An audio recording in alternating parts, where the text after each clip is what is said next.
নমস্কার। আজকে আমাদের এ লেভেলের সাথে একজন যিনি রয়েছেন তার নতুন করে পরিচয় দেওয়ার কোনো স্কোপ সত্যিই নেই, আপনারা সবাই চেনেন প্রফেসর দেবীপ্রসাদ দড়ি। নমস্কার স্যার। আর কিছু কথা অবশ্যই, নমস্কার, কিছু পরিচিতি অবশ্যই তাও আমাদের মনে হয় যে একটু দেওয়া দরকার। উনি দীর্ঘদিন ধরে MP Birla institute of fundamental research কলকাতায় যেটি রয়েছে, তিনি তো অধ্যক্ষ ছিলেন ওখানে। কিন্তু তার যে জার্নি শুরু, সেই গল্প থেকে স্যার শুরু করি। আপনার নিজের মুখে একটু শুরু করতে চাই যে আজ সবাই প্রায় আমরা পরিচিত আপনার সাথে, আপনার পাবলিক লেকচার্স গুলো জাস্ট তাকিয়ে শুনি, সত্যি তাই, মানে তাকিয়ে শুনি। তো এই জায়গাটা স্যার আসার পথ কেমন ছিল আপনার, শুরুটা কোথা থেকে? ঠিক না, আমার শুরু ফর্মালি অ্যাস্ট্রোনমি, অ্যাস্ট্রোফিজিক্স বা জ্যোতির্বিজ্ঞান বা জ্যোতির পদার্থবিদ্যার উপরে আগ্রহ জন্মায়। এই আগ্রহটা মূলত আমি যখন বিএসসি এমএসসি পড়ি সেই সময় থেকে, মূলত বিএসসিটা শেষ হওয়ার পরপরই আমি একটা প্রজেক্ট করতে গেছিলাম রমন রিসার্চ ইনস্টিটিউটে। তখন কিন্তু আমার জ্যোতির্বিজ্ঞান নিয়ে খুব একটা যে আমি অনেক কিছু জানতাম বা কিছুই জানতাম এমন নয়। একটা হালকা করে, যেমন অনেকেরই আগ্রহ থাকে, সেটা অনেক ছোট বয়স থেকেই থাকে, আমারও হয়তো ছিল।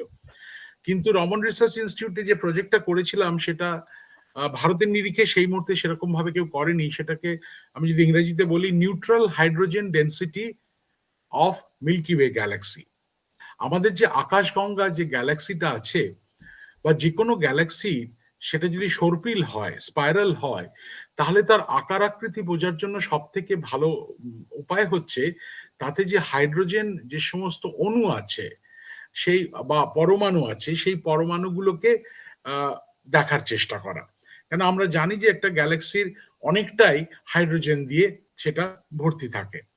সুতরাং সেই জন্য হাইড্রোজেন যেটা মানে যার একটা এমিশন মূলত রেডিও তরঙ্গে আসে, সেই একটা ছোট রেডিও দূরবীন আরআরআইতে ছিল, 10 মিটার মাত্র ব্যাস। কিন্তু সেই দূরবীনকে কাজে লাগিয়ে, স্পেশাল রিসিভার লাগিয়ে, আমি প্রায় 3 মাসে সুন্দরভাবে আমাদের গ্যালাক্সির সত্যিকারের যে সর্পিল যে বাহুগুলো, সেগুলোকে ফুটিয়ে তুলতে পেরেছিলাম। এবং তাতে আমার মধ্যে যে প্রচন্ড একটা আগ্রহ জন্মেছিল, সেই আগ্রহটা পরবর্তীকালে একটুখানি তার পরিবর্তন হয়েছে। কেন শুধুমাত্র গ্যালাক্সি বা কসমোলজি বা ব্রহ্মাণ্ড তত্ত্ব যাকে বলে, বা লার্জ স্কেল স্ট্রাকচার, আমাদের ব্রহ্মাণ্ডের বিরাটত্বের তার আকার আয়তনটা কিরকম বা দেখতে কিরকম, তার উপরে কাজকর্মের সঙ্গে সঙ্গেও পরবর্তীকালে আমি তারাদের জীবন কাহিনী বা স্টেলার অ্যাস্ট্রোফিজিক্স তার সম্পর্কেও একটু আগ্রহী হয়েছিলাম এবং চেষ্টা করেছি কিছু কাজকর্ম করতে। কিন্তু এই করতে করতে দুটো জিনিস ঘটেছিল। এক, আমার যিনি পিএইচডি সুপারভাইজার ছিলেন, অত্যন্ত বিখ্যাত ব্যক্তিত্ব, প্রফেসর জয়ন্ত বিষ্ণু নার্লিকার। এই প্রফেসর নার্লিকারের অভূতপূর্ব কয়েকটা গুণাবলী ছিল। সেই গুণাবলীর মধ্যে প্রধান হলো, তিনি তো বিজ্ঞানী হিসাবে প্রথিতযশা, প্রচন্ড ভালো কাজ করেছেন, এখনো করে চলেছেন কিছুটা, কিন্তু সাধারণ মানুষের কাছে জ্যোতির্বিজ্ঞানকে তুলে ধরার একটা অদ্ভুত ক্ষমতা ছিল তার। এবং সেই ক্ষমতাটা তিনি যে শুধু ছিল তাই না, সেটাকে তিনি পূর্ণভাবে ব্যবহার করেছেন।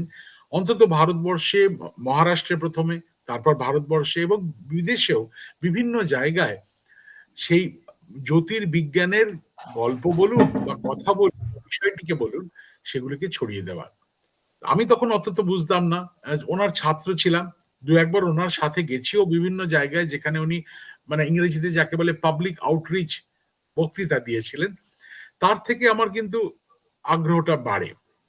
তা পরবর্তীকালে টাটা ইনস্টিটিউট অফ ফান্ডামেন্টাল রিসার্চে যখন আমি স্টেলার অ্যাস্ট্রোফিজিক্স নিয়ে একটুখানি নাড়াচাড়া করার চেষ্টা করি, এবং পরবর্তীকালে ম্যানচেস্টারে যাই, university of Manchester institute of science and technology, যেটাকে ইউমিস্ট বলা হতো, এখন জুড়ে গেছে ইউনিভার্সিটি অফ ম্যানচেস্টারের সঙ্গে। সেইখানে বিবিসি নর্থ ওয়েস্টের হেড অফিস ছিল ম্যানচেস্টারে। তাদের কিছু প্রোগ্রাম দেখে আমি তাদের সঙ্গে একটু যোগাযোগ করি, এবং সেই একটা অদ্ভুত উন্মাদনার মধ্যে কাটতো যখন ছোট ছোট বাচ্চাদের, একেবারে ছোট নয় কিন্তু মিডল স্কুল লেভেলে, মানে 6, 7, 8 অ্যান্ড আপওয়ার্ডস, তাদের সঙ্গে কথা বলার সুযোগ হতো জ্যোতির্বিজ্ঞান নিয়ে। অনেকে আমাকে প্রশ্ন করেছেন যে অ্যাকচুয়াল গবেষণার কাজ না করে এসব করে কি তুমি ঠিক করছো, বা সময় কি নষ্ট হচ্ছে? আমি কিন্তু একটা জিনিস দেখেছিলাম, বাচ্চাদেরকে বোঝাতে গেলে বা যে ব্যক্তি হয়তো ওই বিষয়টি নিয়ে সত্যি পড়াশোনা করেননি, আমি তাকে কিছু বলতে চাইছি, তার মতো করে ভেঙে বলতে গেলে অনেক মৌলিকভাবে চিন্তাটা করতে হয় বিষয়টি নিয়ে। এবং সেই মৌলিক চিন্তার মধ্যে আমি নিজে কিন্তু সমৃদ্ধ হই। কেননা বইয়ের একটা লেখা পড়লাম, একটা সমীকরণ দেখলাম, একটা তাত্ত্বিক একটা তত্ত্বকে পড়লাম হয়তো, কিন্তু সেটা যখন একজনকে বোঝাতে যাব, যাকে বাংলায় বলে আত্মীকরণ, সেই আত্মীকরণটার ভীষণ দরকার হয়। আর তখনই সে একটা বোঝাকে আমি ৩ রকম ভাবে বোঝার চেষ্টা করব। আর তার মধ্যে কিন্তু আমার সমৃদ্ধিটা হবে। সুতরাং আমি যে একেবারে সেলফলেস যাকে বলে, স্বার্থ ত্যাগ করে আমি করেছি তা নয়, আমি নিজে সমৃদ্ধ হয়েছি। এবং সত্যি কথাটা বলতে কি, এখনো এত বছর ধরে, ২০-২২ বছর ধরে আমি বিড়লা তারামণ্ডলের অধ্যক্ষ ছিলাম। এই সময়টা মূলত পাবলিক আউটরিচ এর জন্যই আমি কাজ করেছি। তার দুটো কারণ। একটা হচ্ছে যে প্ল্যানেটেরিয়াম মুভমেন্টকে এগিয়ে নিয়ে যাওয়া আমাদের দেশে, তার জন্য একটা যেমন ভীষণ দরকার। ২ নম্বর, আমাদের দেশে অন্তত আমাদের রাজ্যেও কিছু কুসংস্কার, কিছু অন্ধবিশ্বাস রয়েছে আকাশকে নিয়েও। সেগুলো অত্যন্ত অমূলক এবং থাকা উচিত নয় এই একবিংশ শতাব্দীতে। কিন্তু মানুষের মনের যে একটুখানি দুর্বলতা, বা অনেক সময় ইংরেজিতে যাকে বলে ইনসিকিউরিটি, তার থেকেই কিন্তু এই আমি যদি আমার ভবিষ্যৎটা আজকে জেনে ফেলতে পারি তাহলে আমার একটু সুবিধা হবে। এই প্রচেষ্টা থেকেই কিন্তু বোধহয় আমরা দেখেছি যে অনেক সময় জ্যোতির্বিজ্ঞান, জ্যোতির্শাস্ত্র এগুলোকে সব যেন মিশিয়ে মিলিয়ে ফেলছেন সাধারণ মানুষেরা। সেই ক্ষেত্রে আমার মনে হয়েছে বোধহয় যে কিছুটা অন্তত এই বিষয়ে পড়াশোনা করার ফলে আমার দায়িত্ব থেকে যায় যে সাধারণ মানুষকে বোঝানো যে হয়তো এদের মধ্যে ফারাক আছে। তৃতীয় হচ্ছে, আমাদের প্ল্যানেটেরিয়ামটা, ইনস্টিটিউটটা recognized by Government of India Department of Scientific and Industrial Research as a scientific research institute. সুতরাং সেইখানে অন্য কিছু ছোট ছোট রিসার্চ এলিমেন্ট যেমন চেষ্টা করেছি, তার সঙ্গেও এই পেডাগজিক রিসার্চ বা পাবলিক আউটরিচকে একটা রিসার্চ লেভেল বলতে কি বোঝায়, যে শুধুমাত্র বক্তৃতা নয়, তার ইম্প্যাক্ট অ্যানালিসিস। আমি ১০টা বক্তৃতা দিলাম, সেই ১০টা বক্তৃতা তার ফলটা কি হলো, এটা নিয়ে কিন্তু আমাদের দেশে এক্কেবারে নাড়াচাড়া হয় না। সুতরাং একসময় একটা ইচ্ছা ছিল যে একটা যদি স্ট্যাটিস্টিক্যাল মডেল বা পরিসংখ্যানের ভিত্তিতে একটা যদি কোনো মডেল তৈরি করা যায়, যে যেকোনো সায়েন্স পপুলারাইজেশন প্রোগ্রাম বা বিজ্ঞান জনপ্রিয়করণের যে কোনো প্রোগ্রাম, সেটা বক্তৃতাই হোক, একটা এক্সিবিশনই হোক, বা কিছু পোস্টার তৈরি হোক, তার মাধ্যমে কতটা রিচ করা যাচ্ছে, ইম্প্যাক্টটা কি হচ্ছে, সেইটা কিন্তু আমাকে খুব আগ্রহ দেয়। আর তার ফলে কিন্তু আমি মানে অনেকটা একনিষ্ঠভাবে এই বিজ্ঞান, জ্যোতির্বিজ্ঞান বিশেষ করে জনপ্রিয়করণের কাজকর্ম করতে শুরু করি। হ্যাঁ স্যার, মানে আমাদের ছোটবেলা পুরোটাই কেটেছে স্যার। আমি সত্যি কথা বলতে, যে এইটুকু ইন্টারেস্ট পার্সোনালি আমি বা আমার মতো অন্যরাও এই জ্যোতির্বিজ্ঞান নিয়ে যে ইন্টারেস্টটা পেয়েছে, হয়তো ইন্টারেস্টের পাওয়ার পেছনে আরো কারণ রয়েছে, কিন্তু সেটাও যে আমাদের পক্ষে করা সম্ভব, মানে ভারতে থেকে বা বা আমরা যে রয়েছে কাছে কেউ রয়েছেন যিনি আমাদেরকে বোঝাতে পারবেন, মানে সেইটা ছিলেন আমাদের কাছে সত্যি আপনি। মানে সত্যি তার জন্য আমরা সত্যি মনে হয় যে লাকি, যে আপনার বিভিন্ন ইন্টারভিউ বিভিন্ন সময়ে আমরা দেখতে পেয়েছি। আর এই প্রসঙ্গে স্যার যেটা বললেন, যে এই যে সহজ করে বোঝানোর জন্য নিজেকেও, মানে নিজেকে অন্য লেভেলে নিয়ে যেতে হয় সত্যি। মানে এটা নয় যে আমি সহজ করে বলছি বলে আমার কাজের ক্ষতি হয়ে যাচ্ছে বা কোনো কিছু। দেখো, এই ব্যাপারে আমি যেটা মনে করি, আমি কাউকে বিশেষ করে আঘাত করছি না বা কাউকে উল্লেখ করছি না। বিজ্ঞান জনপ্রিয়করণ আমাদের দেশে অনেক দিন ধরে চলছে, মানে গত ২০-৩০ বছরের নিরিখে যদি দেখো, আমি তুমি বলে বলছি, হ্যাঁ তোমরা হ্যাঁ স্যার, অবশ্যই, হ্যাঁ হ্যাঁ গত অবশ্যই। ২০-৩০ বছরের নিরিখে যদি দেখো, অনেক অনেক জায়গায় অনেক ভাবে হয়। হ্যাঁ কিন্তু বিজ্ঞানীরা যখন কিছু বলেন, অনেক ক্ষেত্রে দেখা যায় যারা শ্রোতা বা যারা ছাত্র বা যারা সাধারণ মানুষ আগ্রহী, অনেকে বলেন মাথার উপর দিয়ে চলে গেল। এখন আমার এটা বিশ্বাস যে কোনো আমার বক্তব্য যদি মাথার উপর দিয়ে কারোর চলে যায়, দোষটা যার মাথার উপর দিয়ে যাচ্ছে তার নয়, দোষটা আমার। আমি মাথার উপর দিয়ে এমন বলছি, সেটা চলে যাচ্ছে মাথার উপর দিয়ে। তা তা সে যেন সেটাকে গ্রহণ করতে পারে, সেটা যদি আমি না খেয়াল করি, তাহলে আমার বিজ্ঞান জনপ্রিয়করণের করার পুরো প্রচেষ্টাটাই কিন্তু সাধিত হলো না, সফল হবে না। আমি যেন ওপরের বিজ্ঞানী একজন, আমি বলছি না, যে কোনো বিজ্ঞানী, বিজ্ঞানী বলতেই সমাজের একটা শ্রদ্ধা থাকে, নিশ্চয়ই খুব বুদ্ধিমান, বুদ্ধিমতী, খুব বড় বড় কাজ করেন। তারপরে তিনি যদি একটা প্ল্যাটফর্মের উপর থেকে কিছু বাণীর মতো ছুঁড়ে দেন বিজ্ঞানের কথা, যেটা সাধারণ মানুষ কেউ হয়তো ধরতে পারছে, কেউ ধরতে পারছে না, সেটা আমার কাছে কিন্তু খুব একটা বাঞ্ছনীয় নয়। আর সেই প্রচেষ্টাটা আমি করে চলি দুটো ভাবে। এক হচ্ছে বিভিন্ন জায়গায়, মূলত প্রত্যন্ত জায়গা, প্রত্যন্ত গ্রামে গঞ্জে, যেখানে হয়তো একজন বিজ্ঞানী বলবেন আমার তো পেপার সাবমিট করতে হবে, আমি এই সকালবেলা বেরিয়ে রাত্রি 12টার সময় ফিরবো, এত দূরে যাব, হয়তো আমার পক্ষে হয়ে উঠবে না। আমার ক্ষেত্রে আমি সেটাকে কিন্তু গুরুত্ব দিই না। আমি মনে করি যে কিছু ছোট ছোট বাচ্চা, ছোট বাচ্চা বলতে ক্লাস 7 আপওয়ার্ডস, কেন একেবারে ছোটদের জ্যোতির্বিজ্ঞান বোঝালে তাদেরকে কিন্তু সেটা একটা অদ্ভুত, মানে তালগোল পাকানো জিনিস বোঝাতে হবে, তার মধ্যে কোনো বিজ্ঞান থাকবে না, বিজ্ঞান তার মধ্যে বিবরণ থাকবে কিন্তু বিজ্ঞান থাকবে না। কেননা আমার আরেকটা যেটা ফিলোসফি ভীষণভাবে করি, যে আমি চেষ্টা করব বিজ্ঞানকে সরলীকরণ করার, কিন্তু এতটা বেশি ডাইলিউট বা সরলীকরণ করব না যাতে তার মানেটা অন্য হয়ে যায়। একদম। সেইটা আমার কাছে কিন্তু ভীষণ আপত্তিজনক। তার থেকে আমি বলবো না, বা বলবো আমি এটা বোঝাতে পারছি না, সেটা বরং অনেক ভালো। কিন্তু বোঝাতে গিয়ে, মানে আমাকে যদি এখন ক্লাস 2-3 লেভেলে কোয়ান্টাম মেকানিক্স বোঝাতে হয়, আমি তো রীতিমতো ঘাবড়ে যাব এবং করব না হয়তো, কারণ আমি ওদের মন মানসিকভাবে যে মানসিক পরিণতি বা পরিপক্কতা, সেই পরিপক্কতা বা ম্যাচিউরিটির লেভেলে আমি কোয়ান্টাম মেকানিক্স বোঝাতে গেলে যেটা হবে সেটা অনেকটা ম্যাজিক দেখানোর মতো হবে। বিজ্ঞানটা ম্যাজিক নয়, রাইট? ম্যাজিক দেখিয়ে হয়তো আকর্ষণ করলাম বিজ্ঞানের প্রথম পার্ট, কিন্তু তারপরে যখন বিজ্ঞান বোঝাতে শুরু করব তখন তো সেটা তো ম্যাজিক নয়, দ্যাট ইজ ভেরি প্যালপেবল, মানে যেটা রিয়ালিটি, বাস্তব, সেটাই হচ্ছে বিজ্ঞানের রূপ একটা, রাইট? সুতরাং সেই বাস্তব থেকে যেন কল্পনার জগতে সরে না যায়। অথচ ছোট ছোট মনকে, শিশু মন, যুবা মন, যুবা যুবতীদের মন বা তরুণদের মনকে, এমনকি রিসার্চারদের যে মাইন্ডসেট, সেক্ষেত্রেও একটা ইমাজিনারি ফ্যাক্টরকে কিন্তু তার সেটা একটা পার্ট প্লে করে। রিসার্চের ক্ষেত্রে, মানে তোমরা গবেষণার ক্ষেত্রে জানো যে গবেষণাটা শুধুমাত্র A+B² ফর্মুলাটা সলভ করেই কিন্তু আমি হয় না। একটা ইনটুইটিভ বা ভেতর থেকে একটা কোনো কোনো সময় একটা স্পার্ক, একটা স্ফুলিঙ্গ আসে, আচ্ছা এটা করলে কি এটা হতে পারে। এই যে আসে স্ফুলিঙ্গটা, এটা কিন্তু তোমার মানুষের মনের অলমোস্ট সাবকনশিয়াস ব্যাকগ্রাউন্ডে এর সম্পর্কে হয় তুমি নাড়াচাড়া করো বা কিছু তথ্য তোমার মধ্যে আছে, তার থেকেই আসে। তার সঙ্গে তো তোমার কনসাস গবেষণার যে কাজ, সচেতন হয়ে যেটা করছে, চেষ্টা করছো প্রাণপণে খেটে, সেটা তো আছে। সুতরাং সেই ব্যাকগ্রাউন্ড, মানে যাকে বলে একটা ছবি যখন আঁকা হয় একটা বিরাট বড় ক্যানভাসে রং টানা হয়, আমি ভাবি যে কোনো মানুষের মন, যারা মানে অন্তত অল্প বয়সী যে যে ছেলে মেয়েরা রয়েছে, তাদের মনটা একটা ক্যানভাসের মতো। সেই ক্যানভাসে কি রং দিয়ে পেন্ট করা যাবে এবং তারপরে সেটাকে আরো তারা কতটা তাকে ইভলভ করবে বা তাকে আরো কতটা সমৃদ্ধ করবে, সেটা তার উপর, সেটা তার বুদ্ধিমত্তা, তার ইচ্ছা, তার পরিবেশ, তার পরিস্থিতির উপর। কিন্তু সেই রংটা যেন ঠিক মতো দেওয়া হয়। সুতরাং সেই ক্ষেত্রে আমার এইটা কিন্তু একটা প্যাশন, যে আমি যখন বলবো যে কথার কথা এক্সাম্পল দিচ্ছি, যে সূর্য একটা গ্যাসের গোলক হয়ে আকাশে ছড়িয়ে পড়ছে না কেন, তার জন্য একটা জিনিস আছে, তাকে বলে হাইড্রোস্ট্যাটিক ইকুইলিব্রিয়াম। সেটা হচ্ছে আহ, আহ, ভেতরের থেকে বিকিরণজনিত চাপ, রেডিয়েশন প্রেশার, আর মানে ভেতরের দিকে মাধ্যাকর্ষণ বা অভিকর্ষজ বল বা প্রেশার, এ দুটোর সমান হয়ে কেটে কুটে যাওয়ার ফলে হাইড্রোস্ট্যাটিক ইকুইলিব্রিয়াম হচ্ছে।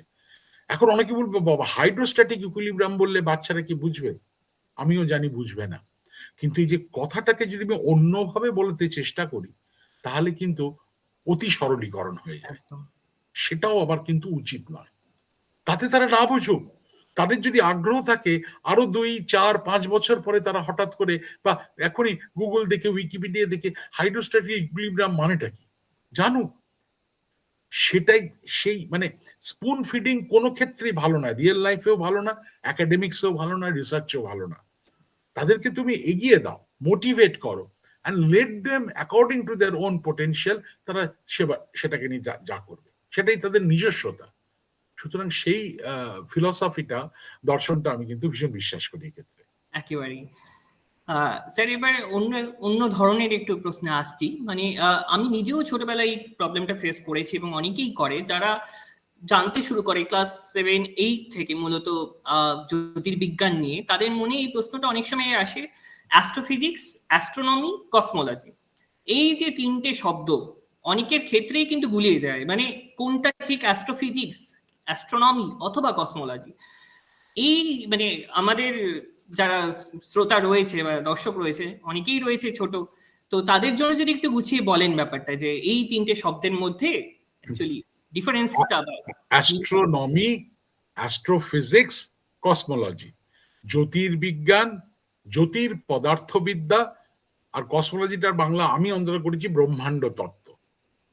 এখন জ্যোতির্বিজ্ঞান বা অ্যাস্ট্রোনমি মানে আমি আকাশের দিকে তাকালাম, রাতের আকাশে দেখলাম একটা তারা এদিকে আছে, তার কিছু দূরে আরেকটা তারা আছে, সে একটা তারাকে লালচে রঙের দেখতে, একটাকে নীল রঙের দেখতে, একটা মনে হচ্ছে একটু অন্যদের থেকে বড় এবং উজ্জ্বল।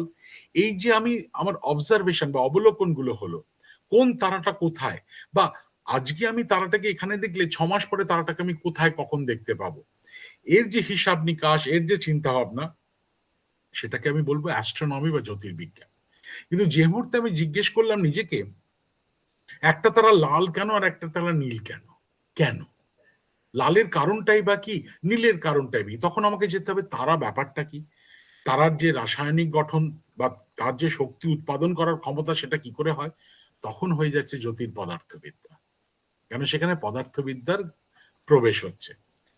আর আমরা জানি আমরা একটা গ্যালাক্সিতে থাকি, নিহারিকা, মিল্কি ওয়ে বা আকাশগঙ্গা 20,000 কোটি তারা দিয়ে তৈরি। কিন্তু হিসাব কষে বিজ্ঞানীরা মোটামুটি বলেছেন আমাদের মহাব্রহ্মাণ্ডে বা বিশ্বে বা ব্রহ্মাণ্ডে 1,00,000 কোটি হয়তো এই ধরনের গ্যালাক্সি রয়েছে। এইবার আমি যখন একটা বাক্সের মধ্যে, কাল্পনিক বাক্সের মধ্যে, ওই প্রতিটা গ্যালাক্সিকে একটা বিন্দু হিসাবে চিন্তা করার শুরু করি, যে তাদের মধ্যে কিভাবে তাদের ইন্টারাকশন হচ্ছে বা কিভাবে তাদের মধ্যে বিভিন্ন বল কাজ করছে, আচ্ছা এরা এলো থেকে, আচ্ছা এই মহাবিশ্বে যে বাক্সটা আমি মহাবিশ্ব বলছি ভাবছি, এই বাক্সটার আয়তন কিরকম, এটা বাক্সটা শুরু হলো কিভাবে, তখন কসমোলজি, ব্রহ্মাণ্ড তত্ত্ব। আর ইদানিং কালে আরো জুটেছে নতুন নতুন বিষয়, অ্যাস্ট্রোকেমিস্ট্রি, জ্যোতির রসায়নবিদ্যা, অ্যাস্ট্রোবায়োলজি, জ্যোতির জীববিদ্যা। সুতরাং শুধুমাত্র জ্যোতির অ্যাস্ট্রোফিজিক্স নয়, অ্যাস্ট্রোফিজিক্স, অ্যাস্ট্রোকেমিস্ট্রি, অ্যাস্ট্রোবায়োলজি, অ্যাস্ট্রোস্ট্যাটিস্টিক্স, অ্যাস্ট্রোকম্পিউটিং, অনেক নতুন নতুন দিক হঠাৎ করে যেন গত 2 দশকে 20 বছরে নতুন করে যেন বেরিয়ে আসছে। এবং তারা সবাই সম্ভবত ইন্টারকানেক্টেড, মানে কোনোটাই বাদ দিয়ে কোনোটাকে এগোনো সম্ভব না, তাই তো? মানে এই ক্ষেত্রে আমি বলি, মানে অন্তত যারা বিএসসি পড়ছে তাই সেই সমস্ত ছাত্রদের, যে তখন তোমরা 11-12 এর পরে, দ্বাদশ শ্রেণীর পরে যখন বিএসসি পড়তে যাচ্ছ, তোমাদের চ্যাপ্টার পড়ানো হয়, general properties of matter, kinetic theory of gases, statistical mechanics, electrodynamics, এরকম বিভিন্ন চ্যাপ্টার পড়ানো হয়। আমাদের মনে এমন একটা ছোটবেলা থেকে অনেকের মনে দেখেছি একটা সেট আপ হয়ে গেছে যে এগুলো বিভিন্ন বিষয়, কিন্তু বিজ্ঞান কিন্তু কোনো বিভিন্ন বিষয়ে ভাগ করা যায় না। এদের মধ্যে যে কানেকশনটা, সেই কানেকশনটাকে যদি তুমি বার করো, যেটা হয়তো কোনো বইয়ে সেভাবে লেখা থাকে না, তাহলেই তুমি কিন্তু সেই বিষয়টা বা এক্ষেত্রে পদার্থবিদ্যার ক্ষেত্রে তুমি বুঝতে শুরু করলে। তুমি যখন বললে যে ক্লাসিক্যাল মেকানিক্স আর স্ট্যাটিস্টিক্যাল মেকানিক্স মোটামুটি কানেক্টেড, কিন্তু সংখ্যা যখন, কণার সংখ্যা যখন অনেক বেড়ে যায়, তখন তো অতগুলো আমরা সমীকরণ লিখতে পারবো না, তখন আমাকে স্ট্যাটিস্টিক্যাল মেকানিক্স করতে হবে। এই যে কানেকশন গুলো, এই মানে আমাদের ব্রেনে যেন ওয়্যারিং কানেক্টেড হচ্ছে আর কি, এগুলো কিন্তু কোনো বইয়ে বা ক্লাসে খুব একটা সেইভাবে বোঝানো হয় না, রাইট? বা যখন আমরা বলি যে কোয়ান্টাম মেকানিক্স ক্লাসিক্যাল মেকানিক্স এর পার্থক্য কি, তখন বলে যে ক্লাসিক্যাল মেকানিক্স ম্যাক্রো ওয়ার্ল্ড, বড় বড় জিনিস নিয়ে, আর কোয়ান্টাম মেকানিক্স হচ্ছে যখন আমি ক্ষুদ্রাতি ক্ষুদ্র কণা তাদেরকে নিয়ে করছি। ব্যাপারটা কিন্তু অত সহজ নয়, রাইট? আবার কোয়ান্টাম মেকানিক্সে যখন ফিলোসফিক্যাল জিনিস পড়তে শুরু করে বাচ্চারাও, তখন তো আরো গুলিয়ে যায়, রাইট? আমাদের কনসাসনেসটা কি কোয়ান্টামের ব্যাপার একটা, কোথাও থেকে যখন শুরু করতে হবে তার গোড়াটাকে কিন্তু শক্ত করে ভিতটা না করলে এই এত বড় বড় প্রশ্নের উত্তর তারা পাবে না, মাঝখান থেকে অনেকে কনফিউজড হবে, অনেকে বলবে এই আমার বিষয় নয়, বড্ড শক্ত জিনিস বলে ছেড়ে চলে যাবে। একদমই তাই।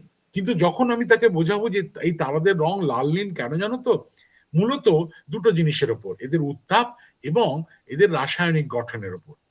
তারপর যখন বলবো তাকে কানেক্ট করব নিজের পরিস্থিতি পরিবেশ সম্পর্কে, বলবো এই যে কি রাসায়নিক গঠন তারাদের আমরা জানলাম কি করে জানো, সেখানে কিন্তু একজন বাঙালি ছিলেন, ডক্টর মেঘনাথ সাহা। তিনি এমন কিছু সমীকরণ দিয়েছিলেন যেগুলোকে ব্যবহার করে আমরা বুঝতে পেরেছি যে কত উত্তাপে কোন বস্তু কিভাবে কি রাসায়নিক গঠনে তারাদের আবহাওয়ামণ্ডলে আছে।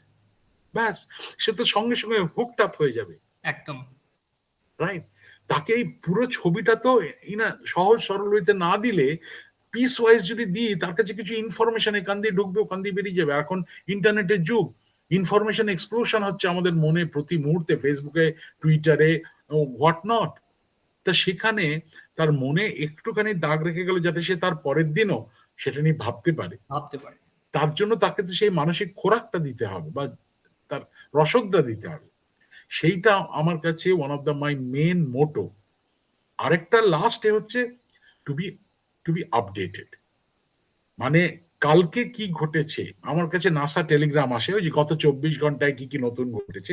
তাছাড়া বেশ কিছু ওয়েবসাইট আছে, তারা প্রতিদিন নতুন কি ঘটছে, কি আবিষ্কার হলো, এগুলো নিয়ে আলোচনা করে, বা কি নতুন পেপার জমা পড়লো, রিসার্চ পেপার, সেগুলো নিয়েও। সব দেখতে পাই না, archive.org-এ গেলে দিনে বোধহয় 3000 পেপার হচ্ছে, জমা পড়ছে। সব তো আমি বুঝবো না, আর অত সময়ও নেই আমার। কিন্তু মোটামুটি চেষ্টা করি নতুন জিনিসগুলোকে প্রতিনিয়ত বলার। না হলে মনে করো, তুমি যেমন বললে, তুমি হয়তো আমার বক্তৃতা শুনেছো 4 বছর আগে, আবার কালকে শুনবে। আমি যদি একই জিনিস 4 বছরের আগের জিনিসটা কালকে তোমাকে বলি, আমি যত ভালোভাবে বলি তোমার কাছে কিন্তু সেটা ততটা গ্রহণযোগ্য হবে না। আচ্ছা, তো বলেছেন, আমার নতুন কি শুনেছি। কিন্তু জ্যোতির্বিজ্ঞান যারা গবেষণা করছে, যখন অনির্বাণ এখানে আছে, প্রতি মুহূর্তে নতুন নতুন তথ্য উঠে আসছে, সেটাকে নিয়ে তো নাড়াচাড়া করতে হবে। রাইট। আজ থেকে 30 বছর আগে আমরা নিউটনস ল পড়েছিলাম বা অন্য কোনো সূত্র পড়েছিলাম, তাতে একরকম ভাবে বোঝানো হয়েছিল। কিন্তু আজকে একটা ছেলেকে নিউটনস ল বোঝাতে গিয়ে বা গ্র্যাভিটেশন বোঝাতে গিয়ে, ইউনিভার্সাল ল অফ গ্র্যাভিটেশন, আমি যদি অন্তত ছুঁয়ে না যাই একটা সেন্টেন্সে, যে পরবর্তীকালে দেখা গেছে কিন্তু যে নিউটন সাহেবের এই সূত্রটা খুব কাজে লাগে বটে, কিন্তু বেশ বড় সড়ো বস্তু যদি হয়, সে যদি অনেকটা জায়গায় জুড়ে থাকে, তাহলে কিন্তু অভিকর্ষজ বল বলতে অন্যরকম বোঝায়, যেটা ওই 1915 সালে অ্যালবার্ট আইনস্টাইন বলে একজন তিনি বলেছিলেন। সেটা অনেক গূঢ় তত্ত্ব, কিন্তু মাধ্যাকর্ষণ যে একটা শক্তি নয়, সে যে স্থান কালের জ্যামিতি, এটা হয়তো তোমরা যদি জিজ্ঞেস করো স্থান কালের জ্যামিতি কি, বাচ্চাদের বলছি, হয়তো এই মুহূর্তে তোমাদের সেভাবে বুঝে উঠতে পারবো না। কেন পারবো না জানো তো? আমরা কি দেখি বলতো? আমরা সবকিছুকে দেখি দ্বিমাত্রিক, 2 ডাইমেনশনাল। বলবে সে কি? 3 ডাইমেনশন তো আমরা জানি যে একটা শক্ত কঠিন বস্তু 3 ডাইমেনশনাল। বলবো না, তোমরা যেটা দেখো তা হচ্ছে সারফেস। একটা বাক্স নিলে তার 6টা সারফেস দেখো, আর ভাবো বাক্সটা 3 ডাইমেনশনাল। আমাদের মানুষের চোখ 2 ডাইমেনশনাল বেশি দেখতে পায় না। আর এখানে তো আইনস্টাইন সাহেব বলে গেছেন আমরা নাকি 4 ডাইমেনশনে বাস করি, স্থান এবং কাল। তাহলে তো ভিজুয়ালাইজ করাবো, বোঝানো খুব শক্ত। কিন্তু যদি আমি সরলীকৃত করি, তাহলে একটা রাবারের চাদরে যেন ঢেউ উঠছে, একটা দুটো বস্তু যদি পরস্পরকে ঘিরে ঘুরতে থাকে, খুব ভারী বস্তু, সেই ঢেউগুলোকেই না অভিকর্ষ তরঙ্গ বা গ্র্যাভিটি ওয়েভস বলে, যেটা না 2016 সালে আবিষ্কার হয়েছে। এই আপডেটটা যদি আমি না দিতে থাকি, তাহলে সেই এক্সাইটমেন্টটা তাদের মনে আসবে কি করে? একদমই।